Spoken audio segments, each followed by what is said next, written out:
Hello and welcome to my insights for the week ahead of the week starting the 26th of August through to the 2nd of or the 1st of September. Oh my God, we're so getting so close to the end of the year and it is just hyper speed right now, even though Mercury is slow. All right, so the first aspect that I'm going to share with you and show you is, all right, so on the 27th, so tomorrow. Venus is actually going to trine here, this Uranus, and they are also in a wide trine down to Pluto there, as you can see. Anyway, what does this mean? All right, so Venus is in Virgo and she is analyzing the data. Uranus is in her sign of Taurus, and that is all about money, comfort, and security. Now, I didn't add the aspect of Pluto in, but now I'm looking at it, I think it's very relevant. Um, Pluto is also about finding freedom, transformation to find freedom. Uranus is also about doing something different. All right. So Venus has had a look. She's doing some number crunching. She's having a really good look around her life and getting to those small details, the finer points. Is it good for me? Is it working? All right. So I think this week's going to be a very financially orientated week.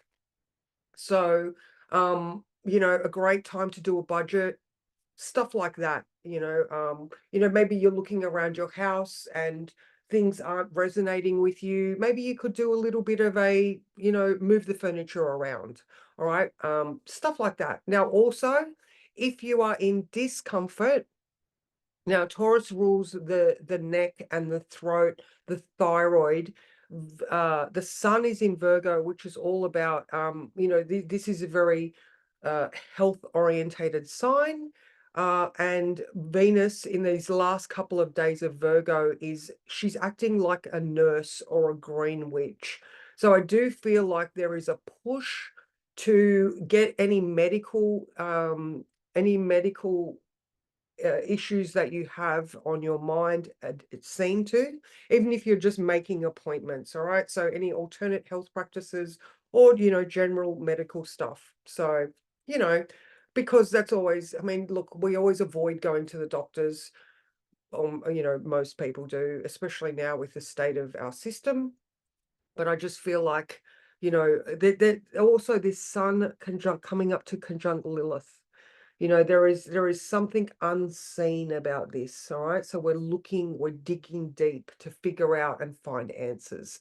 And even that trine there to Pluto is a similar type of thing.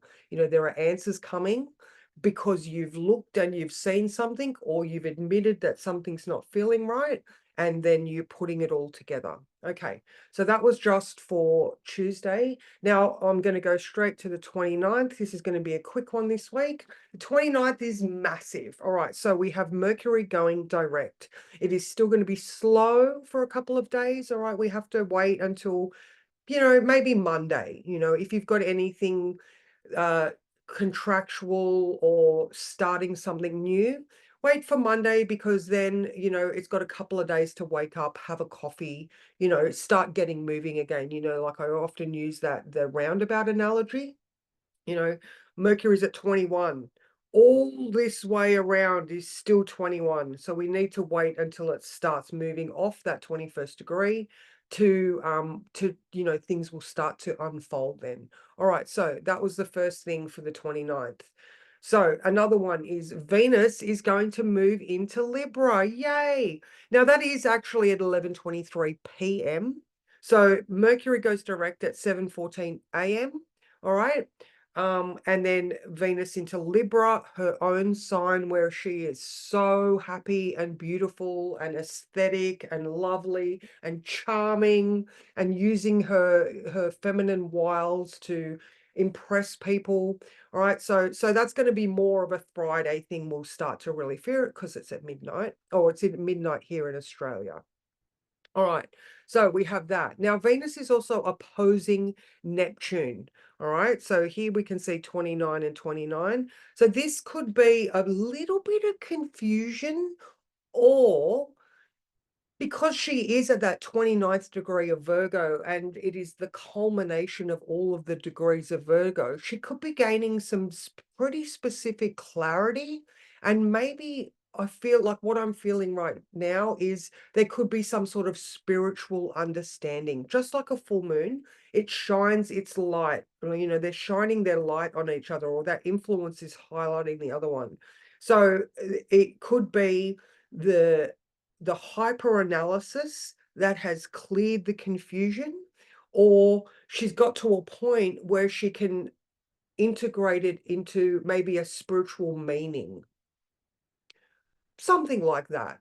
Because at the same time, on the 30th, so it's still quite tight here, she is in trine. So as soon as she moves into Libra, she is then trining Pluto, which brings clarity. It brings things up out of the darkness to be seen.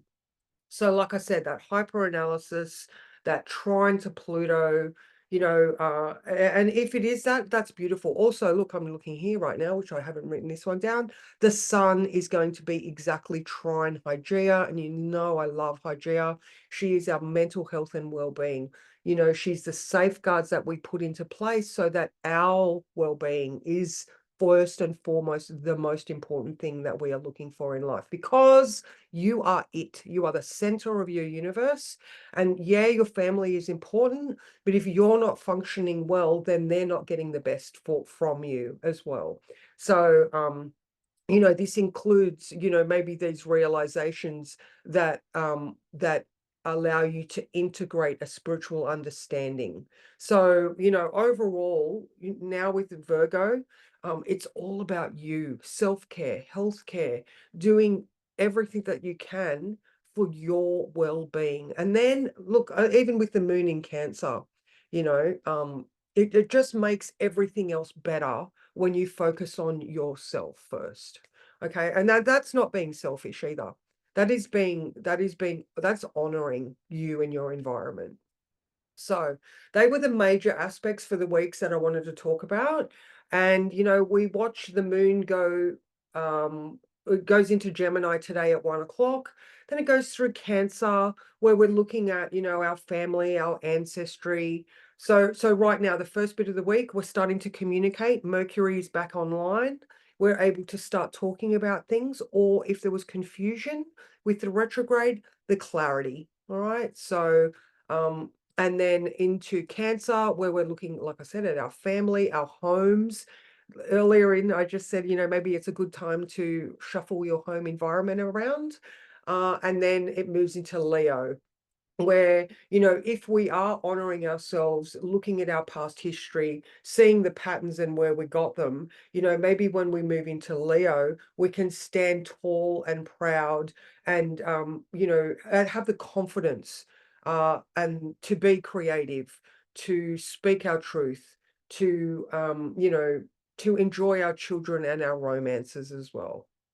So I hope you get something from this quick clip of what I think this week holds for you. And yeah, I will see you next week. Stop recording.